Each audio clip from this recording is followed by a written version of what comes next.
The USDA and the manufacturer are recalling more than 2 million pounds of chicken. The chicken may have, quote, extraneous material in it, including metal. Now, the voluntary recall affects several forms of ready-to-cook chicken that were shipped to restaurants, hospitals, and schools.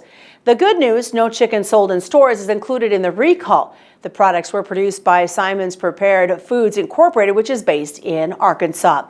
The dates on the package between October 21st and November 4th this year.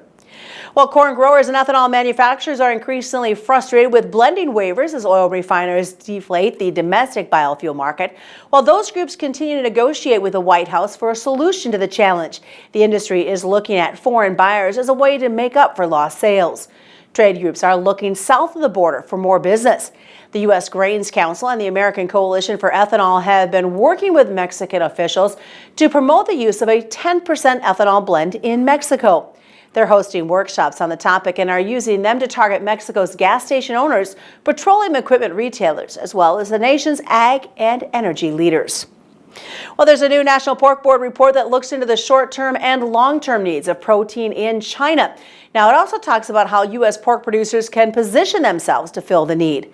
The new report, titled Pork 2040 China Market Assessment, also looks at the impact that African swine fever is having on China's short-term and long-term protein needs and how the Chinese pork industry and supply chain will change as a result of this outbreak.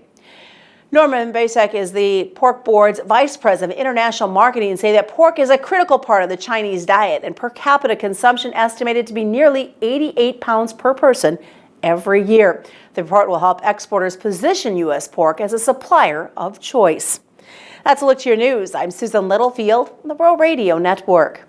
Flooding in Nebraska and western Iowa affected thousands of our neighbors, friends, and family. Food Bank for the Heartland has provided more than 570,000 meals to flood victims, but more assistance is still needed. Donate now at foodbankheartland.org.